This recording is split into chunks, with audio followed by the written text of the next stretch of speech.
नमस्कार दोस्तों, आज हम बात करेंगे नवरात्रि के इस पावन पर्व से जुड़ी कुछ रहस्यमय और आध्यात्मिक मान्यताओं की। नवरात्रि माँ दुर्गा के 9 रूपों की आराधना का त्योहार है जो शक्ति, भक्ति और शुद्धि का प्रतीक है। लेकिन क्या आपने कभी सोचा है कि अवधि में मृत्यु होने पर क्या होता है? क्या मोक्ष मिलता है? अकाल मृत्यु से आत्मा का क्या भाव और नवरात्रि में जन्मे बच्चे कैसे भाग्यशाली होते हैं? आइए हिंदू धर्म की मान्यताओं को समझते हैं। ये बातें पुराणों और ज्योतिष शास्त्र पर आधारित है जो हमें जीवन मृत्यु के चक्र को बेहतर ढंग से समझाती हैं। सबसे पहले नवरात्रि में मरने से क्या होता है?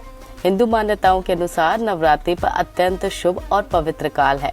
इस दौरान देवी दुर्गा की आराधना से वातावरण सकारात्मक ऊर्जा का संचार होता है। अगर कोई व्यक्ति इन 9 रात्रियों में देह त्यागता है तो उसकी आत्मा को विशेष रूप से शांति मिलती है। ऐसा माना जाता है कि माँ दुर्गा की कृपा से सीधा मोक्ष की प्राप्ति हो सकती है, क्योंकि ये रात्रियां सिद्धियों और मुक्ति के द्वार खोलती है। गरुड़ पुराण और अन्य ग्रंथों में भी इशारा मिलता है कि शुभ काल में मृत्यु से कर्म बंधन टूट जाते हैं और आत्मा को भटकना नहीं पड़ता। तो हाँ, मोक्ष प्राप्ति की संभावना बहुत अधिक होती है, लेकिन याद रखें कि मोक्ष तो अंततः भक्ति और कर्म पर निर्भर है। अब सवाल ये है कि क्या वाकई मोक्ष मिलता है? जी हाँ, नवरात्रि से पवित्र समय मृत्यु को अकाल भी नहीं माना जा सकता, क्योंकि ज्योतिष और धार्मिक विद्वानों के अनुसार ये अवधि माँ भगवती की पूजा से परिपूर्ण होती है, जहाँ नकारात्मक शक्तियाँ नष्ट हो जाती हैं।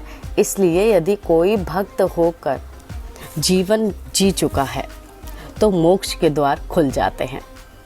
लेकिन अगर अधर्म का जीवन रहा तो फिर भी ये काल क्षमा का अवसर देता है। एक पुरानी कथा है कि नवरात्रि में मरने वालों को स्वर्गलोक में स्थान मिलता है और पुनर्जन्म पर चक्र टूट जाता है।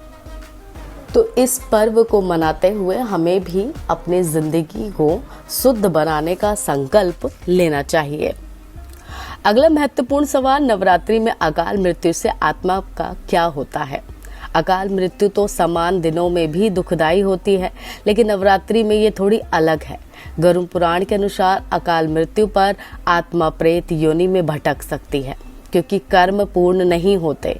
लेकिन नवरात्रि का पावन प्रभाव इसे बदल देता है। माँ दुर्गा की आराधना से आत्मा को तुरंत शांति मिलती है और वह मृत्यु लोक में नहीं फंसती, बल्कि देवी की कृपा से उसे उच्च लोकों की ओर प्रगति मिलती है। अगर परिवार वाले विशेष पूजा जैसे नारायण बलि या दुर्गा सप्तशती पाठ करें तो आत्मा को मोक्ष मिलना निश्चित हो जाता है। तो दुख की घड़ी में भी ये पर्व आशा की किरण लाता है। हमें प्रार्थना करनी चाहिए कि ऐसी विपत्ति ना आए, लेकिन यदि आए तो धैर्य रखें। अंत में नवरात्रि में पैदा हुए बच्चे कैसे होते हैं?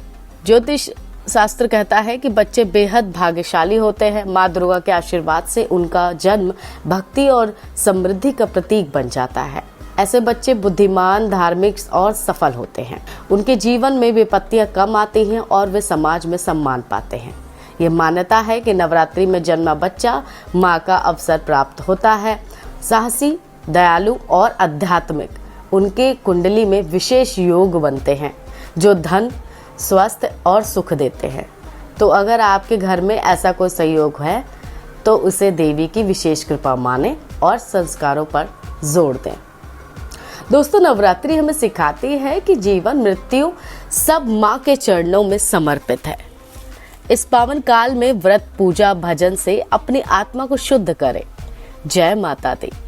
ये थी कुछ रोचक मान्यताएं। अगर आपके मन में और कोई सवाल हो तो जरूर पूछें। धन्यवाद।